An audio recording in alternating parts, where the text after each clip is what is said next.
party are so chaotic, divided and dysfunctional that it can't deliver competent government and is failing Scots every single day.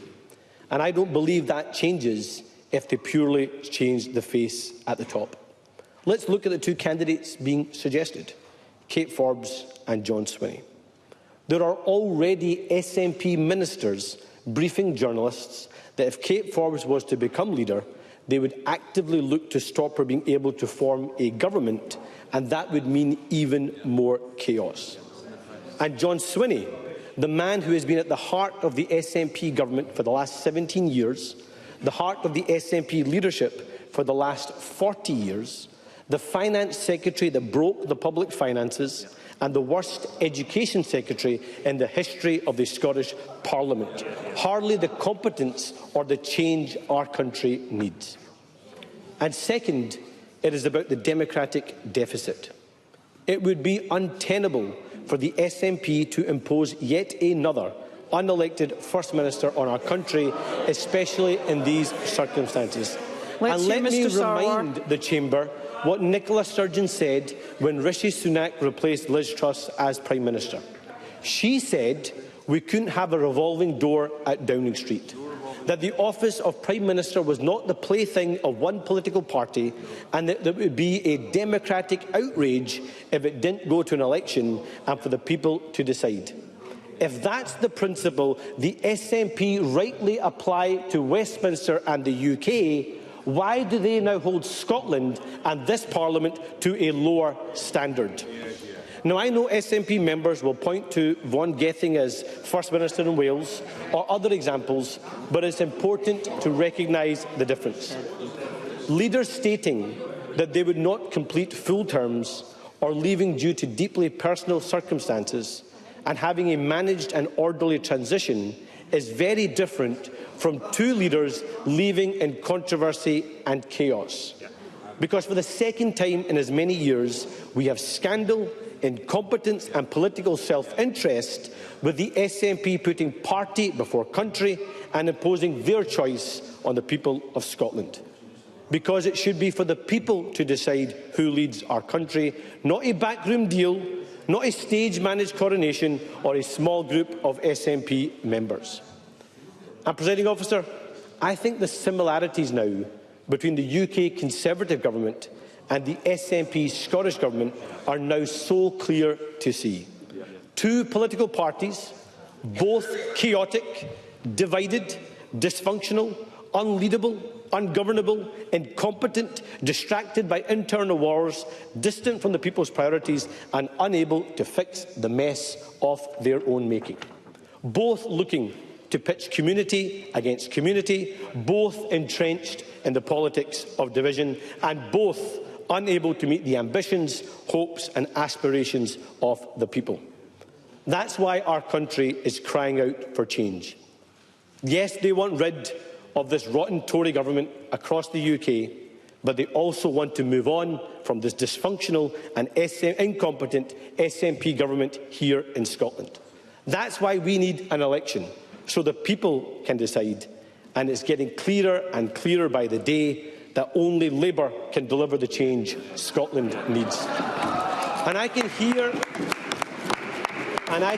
from SNP members that they don't agree, but it's because it's them that have stopped listening to the Scottish people. The people struggling in a cost of living crisis who need a government on their side, focused on jobs and lowering bills. The people languishing on NHS waiting lists who need a government that will renew and reform our NHS. The people stuck in temporary accommodation with record levels of homelessness who need a government focused on building new homes. The people who worry about their children's future, who need a government to raise education standards and bring opportunities to every community.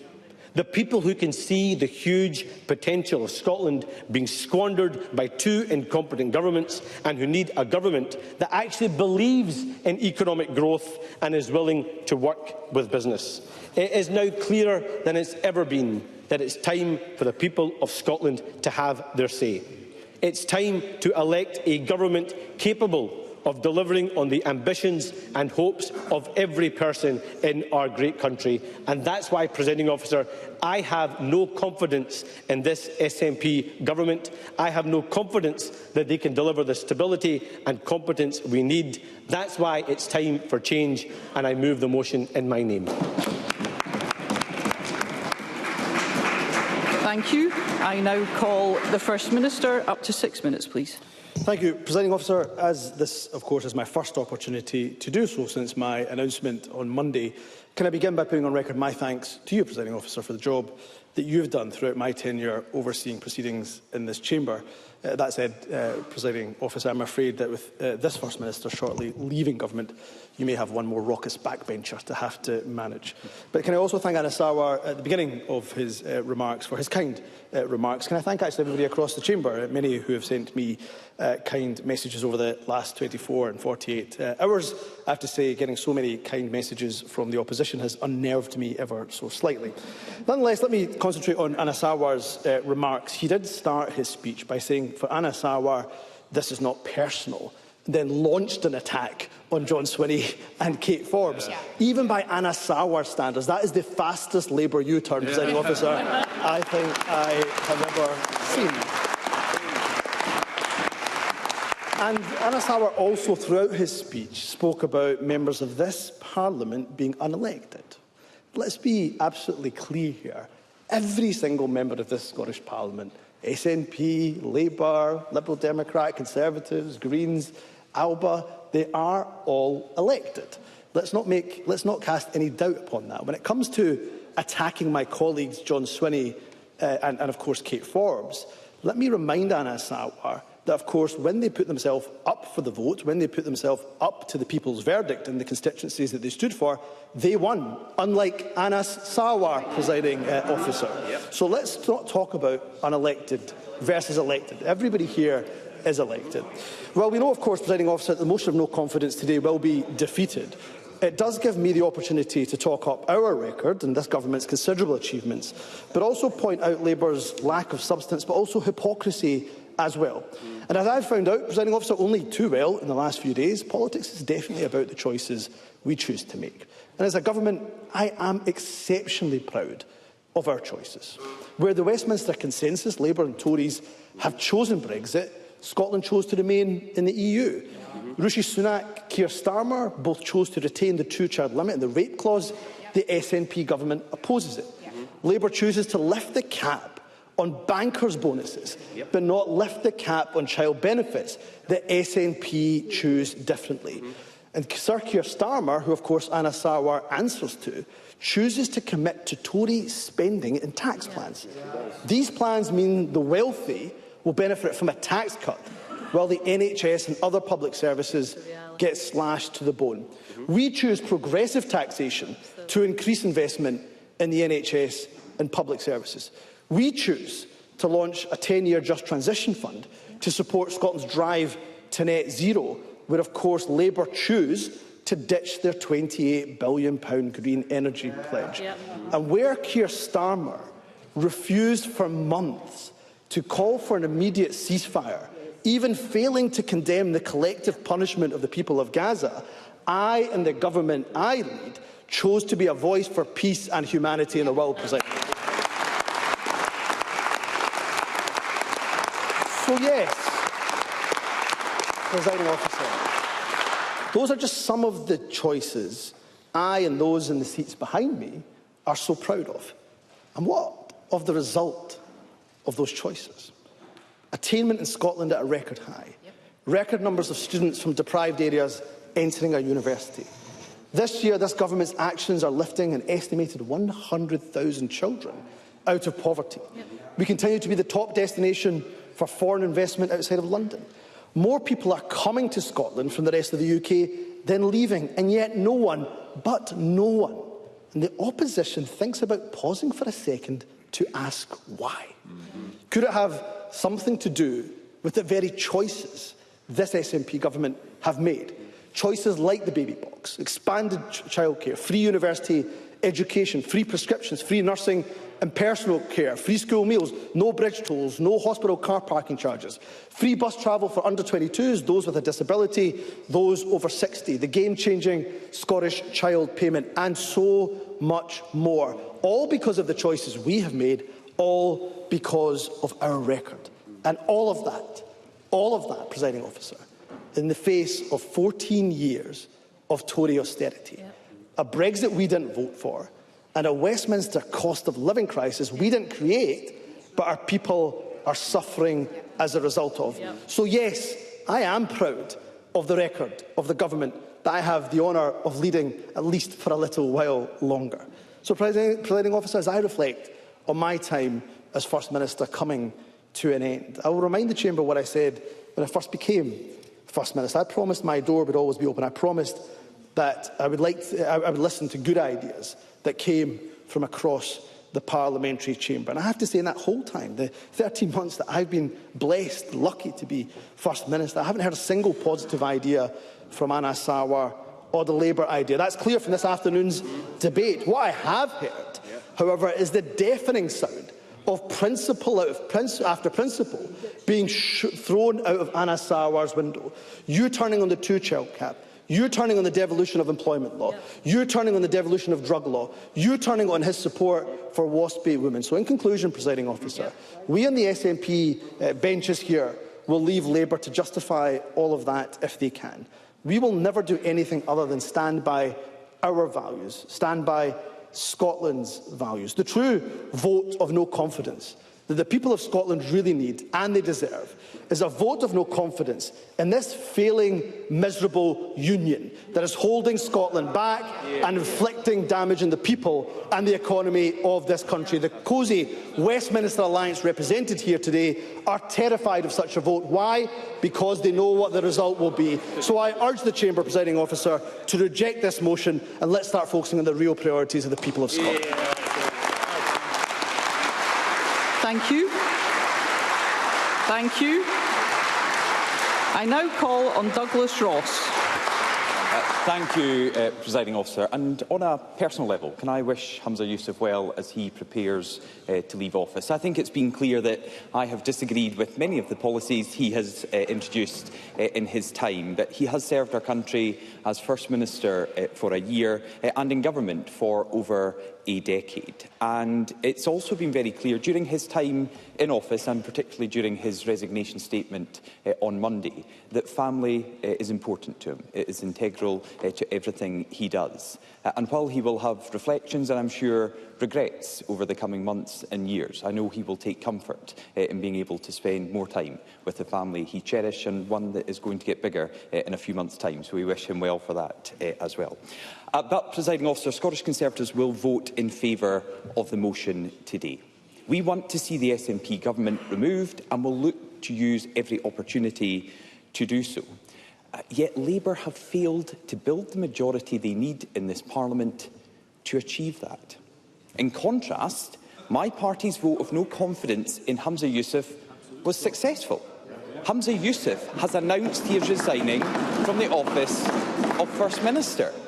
And it was the Scottish Conservatives who built a parliamentary majority to force him out. That's what strong opposition can deliver, and that is just the first step. We want to get rid of this entire distracted, divided SNP government. And the upcoming general election will have a chance to deliver another blow to them. In seats across Scotland, it's only the Scottish Conservatives who can get rid of the SNP, just like we're getting rid of Humza Yousaf, and get the focus back onto the priorities of people right across this country. But as we look ahead to the interim period, where we are now, the would-be successors to Humza Yousaf are hardly rushing out the blocks to seize that poison chalice to lead the SNP. But two names are being mentioned to take over. And it's interesting, both are creeping a little further to the front bench and are ideally placed for us today, one behind the other, so I'm sure the cameras will get a great shot of them. But it looks as though Nicola Sturgeon's Health Secretary will either be replaced by Nicola Sturgeon's Deputy or Nicola Sturgeon's Finance Secretary. And what does this say about the current Scottish Government? Each of the individuals on the front bench today, handpicked by Humza Yousaf to run departments of this Government, have ruled themselves out. They don't want to do it. Never mind the opposition having no confidence in this Government, it seems none of the Government ministers have confidence in themselves. But the frontrunners, though, represent continuity. Kate Forbes ran Scotland's economy when it lagged behind the rest of the United Kingdom. Her budgets put up taxes on Scottish workers and failed to pass on vital relief to Scottish businesses. And Kate Forbes has said she wants to hold an independence referendum within 3 months of a general election. She's an even more radical nationalist than Humza Yousaf and Nicola Sturgeon. Then, presiding officer, there's Honest John. If he's successful, Scotland faces Mr Ross, we do not use nicknames in the chamber. Oh, sorry, I thought it was on accuracy, because it would be not so Honest John with some of the things we've heard recently. Mr Ross, I would ask you to apologise and then continue. But then there's... No, Mr Ross, if you might apologise and then continue. Yes. Then there's John Swinney. Sorry, Mr Ross, sorry. You may not be able to hear me. I'd be grateful if you would apologise for that and then continue. I will apologise. I'm very sorry for any hurt caused. But if John Swinney is successful, we face the dreadful prospect of Nicola Sturgeon's prodigy being replaced by Nicola Sturgeon's right-hand man. Of going from the man who ruined Scotland's NHS to the man who ruined Scotland's education system. Of going from one failed leader to a leader who has already failed. Whichever nationalist wins, we already know they'll obsess about independence. We will remain the highest tax part of the United Kingdom for workers and businesses. 1 in 7 Scots will remain on an NHS waiting list. Scottish education will continue to fall down international rankings. Dualling key roads like the A9 and the A96 will continue to be delayed. Police numbers will continue to drop and dangerous criminals will be let off with reduced sentences. Whether we have a bitter battle or a cosy coronation to elect the next leader of the SNP, they will continue campaigning for independence, and the Scottish people will continue to be failed by them. Thank you. I now call on Patrick Harvie. As I've already said to the First Minister personally, the events of the last week are a source of regret, but certainly not of hostility or ill will at a personal level. And it is appropriate today to acknowledge the human impact of political life. For Humza Yousaf, that impact was shown most clearly in a moment of immense dignity, when at a time when global political events were impacting directly on his own family, Humza Yousaf rightly gained huge respect for speaking out for, and in many cases humanising, the people of Gaza, humanising the victims of collective punishment in a way that no other national leader I can think of was able to do. For this and for a great deal more, Humza Yousaf is due respect and thanks.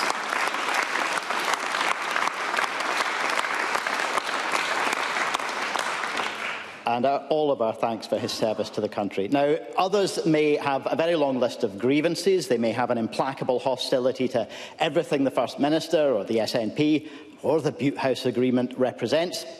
But for the Greens, the reason we were unable to have confidence in the First Minister personally was his decision to needlessly end the progressive, pro-independence majority government.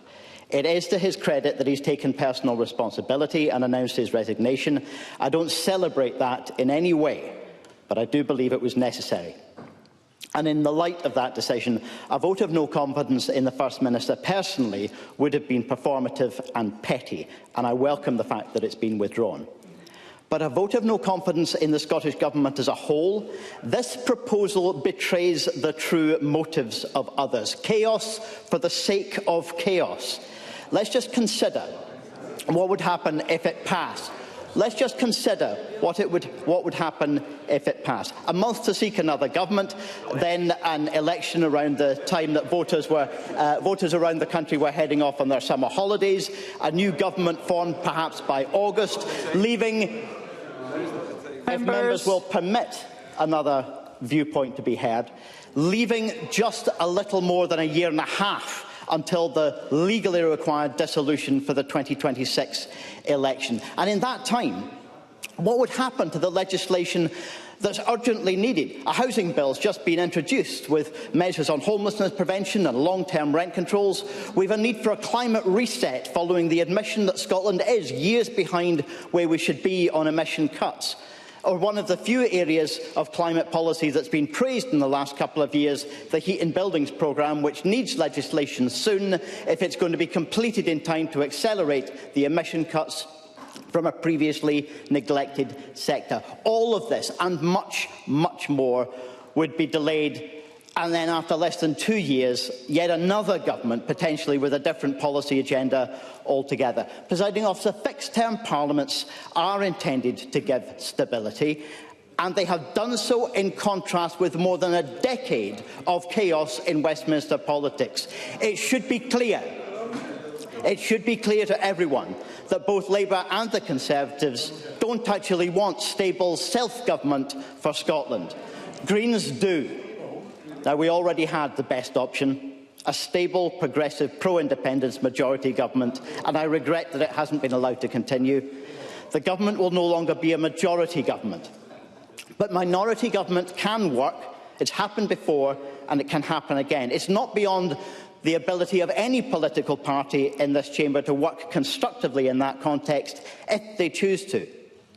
But a minority government must reach out and bring together a majority in Parliament. And for that to happen, it will need to remain a progressive government. A reset on climate, an acceleration of emission cuts, not defeatism.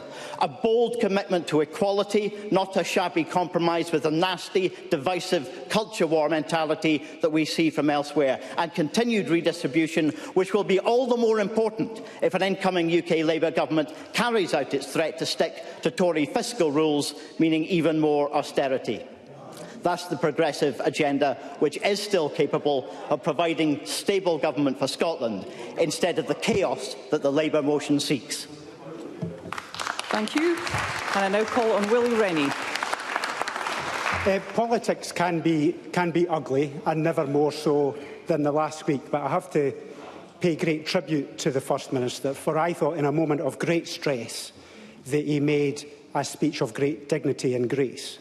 It was a resignation speech, I think, if we were all in those situations, that we would want to make, and I think it's a great tribute to him. And personally, I've always found him a very warm and generous individual with a great smile and a sense of humour. And I do congratulate him and Nadia for the soon-to-be parents again. If he thought he was going to escape the sleepless nights, I think they're about to come back with a vengeance. But it does say something that the leadership of the Conservative Party is more stable than the leadership of the SNP. Now, I'm old enough to remember when Nicola Sturgeon was First Minister, and it's good to see her back in her place this afternoon. And I don't know whether she would want to make an intervention on the contribution that she made before, when she said the governance of any country cannot simply be a revolving door, that one party gets to pick time and time again who occupies the highest office in the land. Now, I don't know if she resiles from those remarks, but I'm sure the Chamber this afternoon would welcome her updated commentary on whether there should be an election now, because that's something that I think is worth considering, and that's why we'll support the motion of no confidence this afternoon. I notice she's not rising to her feet. I suspect she's ducking this one quite smartly. But this government is fond, and this is my second reason for supporting the vote this afternoon.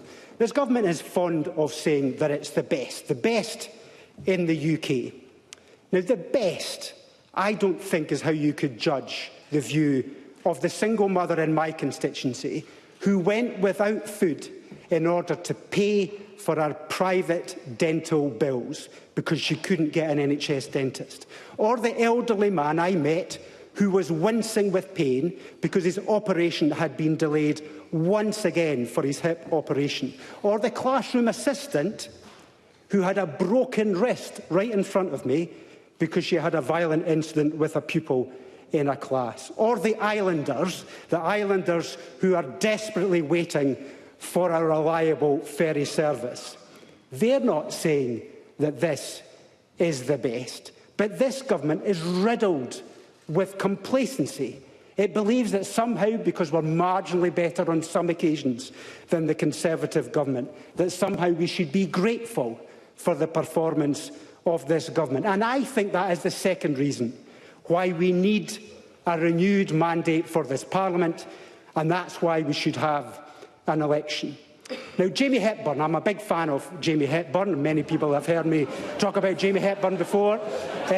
He toils away on his own in private with his civil servants, crafting document after document that absolutely nobody reads, but nevertheless, we've got to give him credit for that. Now, I want to release Jamie Hepburn for the endless torture of this responsibility. For that reason alone, I'm sure everybody would agree that we should have an election. But I never thought I would ever say the words that I agree with Ash Regan. But her comments earlier on, where she said we chucked the Greens out the front door to sneak them in the back door, is the fundamental problem with this government. Because either it heals the rift with the Green Party, or it heals the rift with the public.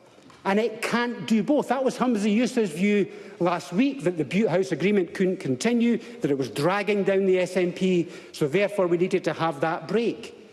Now, but they need the majority, and that's why they need the Greens. So it's not possible to have a mandate in this Parliament, and therefore it needs to be renewed. And for all of those reasons, for the revolving door, for the belief that it's the best, for the case of Jamie Hepburn, if nothing else, but also to heal the rift, we need to have an election. Thank you, and I call on Jackie Baillie to wind up. Presiding officer, I used to think that there really isn't anything that was new in politics, but I have to say that the current period of chaotic government is exceptional, whether it's at Westminster or indeed at Holyrood. We've had a ringside seat observing the trauma experienced by the current UK government. First it was Boris Johnson, but Partygate was his undoing. Then we had Liz Truss for all of 50 days, and that resulted in interest rates rising and mortgages spiralling out of control. And now, of course, we have Rishi Sunak presiding over the country's continuing decline. The last two, of course, were appointed by the Tory party and were not elected by the country. And the parallels with the current SNP government are self-evident. With the SNP, we are about to have a third leader in as many years. The last two elected by their party and not by our country. And I think the people of Scotland deserve to be heard. And I'm not alone in that thinking. Here's what others had to say when Rishi Sunak was elected. It shouldn't just be down to Tory MPs and Tory members to pick the next Prime Minister. Ian Blackford, 22nd of October 2022. Then we have this comment. He should call an early general election. He's the second person in a row to be appointed as Prime Minister. OK, we're just going to step away from Holyrood for a moment. That debate continuing into that Labour motion of no confidence in the Scottish Government. A vote is expected shortly in the next 20 minutes or so. But I want to bring you some breaking news, and it concerns the stabbing incident in Hanout in East London yesterday. And the Metropolitan Police have now named the 14-year-old boy who was killed in that incident. The 14-year-old boy has been named as Daniel Anjorin. He was 14 and was stabbed in that incident in Hanout yesterday morning at around 7 a.m. The police have also given a bit more detail about what may well have taken place yesterday morning. They told us that a 33-year-old man was struck by a van. A 35-year-old man suffered lacerations to his arm when he was attacked inside a property near to where that van crashed. Then the suspect went on to attack and kill Daniel Anjorin, who is 14 years old. Now, the police are holding a 36-year-old man in custody. He was arrested on suspicion of murder, but in the last few minutes, they have named the individual, the 14-year-old who was killed yesterday in Hainault, as Daniel Anjorin. Let me take you now to Sheffield, where the police there are giving a news conference following an attack at a school where a 17-year-old was arrested on suspicion of attempted murder. Let's listen in. Take any questions afterwards. Thank you for your understanding. At 8:50 a.m. this morning, we were called to reports that 3 people had been injured during an incident at Burley Academy. Our officers attended the scene, and within minutes of the initial call, we had arrested a 17-year-old boy on suspicion of attempted murder. He remains in police custody. The 3 victims of this incident, 2 adults and a child, suffered minor injuries and were checked over at the scene by colleagues from Yorkshire Ambulance Service. The 2 adults both suffered minor injuries, one from a sharp object which is believed to be broken glass. The child was assaulted and thankfully has no visible injuries, but I know this will have been a frightening ordeal for everyone involved. I would like to take this opportunity to praise the Academy staff for the actions they took this morning to help keep the school community safe. We are working very closely with the Academy and our partners and will continue to do so in the coming days and weeks. Burley is a close-knit community, and while these events concluded in a swift arrest, it will no doubt cause ongoing concern. Our officers will remain here in Burley for the rest of today and in the coming days. If you are worried, I would like to discuss what has happened, please do not hesitate to approach officers. We are here for you to make you feel safe in your local area. I'm also aware of some unhelpful content circulating on social media relating to this incident. Please refrain from posting images, footage or speculation on social media, as this will be harmful to our investigation. Many thanks for your understanding and cooperation. I just wanted to thank all of our students and staff who helped manage the situation this morning, and our staff who prioritise the safety and well-being of all of our students. I want to thank our students for their exemplary behaviour and all of the families and local community for their support. The school will be open tomorrow as usual, and we do look forward to seeing our students and families then. Thank you. Thank you. The news conference given there outside Burley Academy in Sheffield. You heard from the head teacher of the school, Victoria Hall, and Assistant Chief Constable Dan Thorpe, updating the assembled journalists on the situation there. They say they are holding a 17-year-old who's been arrested on suspicion of murder, and 2 adults, and attempted murder, of course. 2 adults and 2 children suffered, and 1 child suffered minor injuries. The injury to one of the adults, the officer there says, was thought to be caused by a sharp object, thought to be broken glass. As we say, a 17-year-old is being held on suspicion of attempted murder. Let's take you back to Scotland. As I said, that debate into that motion of no confidence has been ongoing. They're about to go to a vote, and I'm pleased to say we can bring in our Scotland correspondent, Conor Gillies, who is following this for us. Conor, great to have you with us. Whereabouts are we in the process of that Labour motion of no confidence in the Scottish Government? Well, that vote is now underway here at Holyrood, a decision expected imminently, but a decision that we know which way it's going to go. It was all hanging on where the Greens would dictate the process here, and they have said they will vote against this motion, this Labour motion of no confidence in the Scottish Government, and that essentially means that it is an end of the road for that. We are expecting an update in the next few minutes, but there's been political tussle in the chamber. Labour saying that this is a government engulfed in scandal, incompetence, political self-interest. They're putting the party before the country because, let's remember, the SNP is in an election footing. A leadership contest could be on the cards. Could John Swinney, could Kate Forbes enter the fray in the coming days to replace Humza Yousaf? Conor, for now, in Holyrood, back with you later on this afternoon.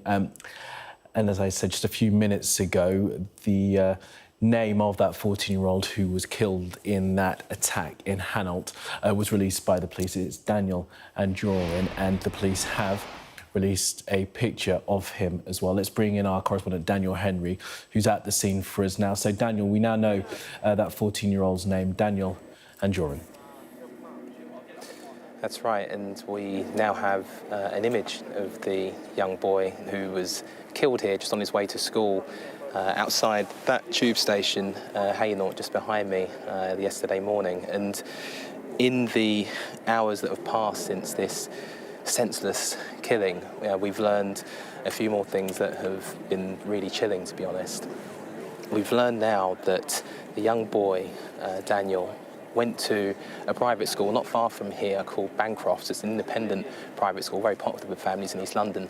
And it turns out that Daniel and Grace O'Malley Kumar, who many will remember, was also stabbed to death last year in attacks in Nottingham. That the two, Grace O'Malley Kumar and Daniel, attended Bancroft's, not necessarily at the same time, but they are both former pupils, and it's why Bancroft's, you understand, has put their flags to half-mast outside of the school as a sign of respect. And the mother of the child who was killed here in this incident, she is a teacher herself, and she works at a school called Holy Family, again, not far from here. And Holy Family released a statement themselves saying that, if I just pull that statement up, they say that it's with great sadness that I share with you the news of the death of one of our staff members. Mrs. Anjorin's son was taken from this life suddenly on his way to school.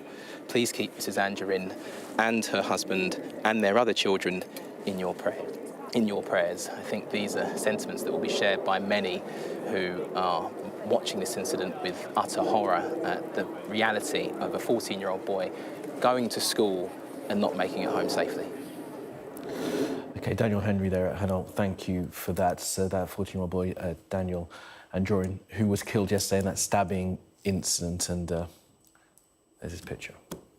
OK, I'm going to take you back to Edinburgh now, and our Scotland correspondent Conor Gillies has an update on that motion of no confidence in the Scottish Government. I think the voting's done, Conor. What's the result? 70 votes against this motion, so it has failed.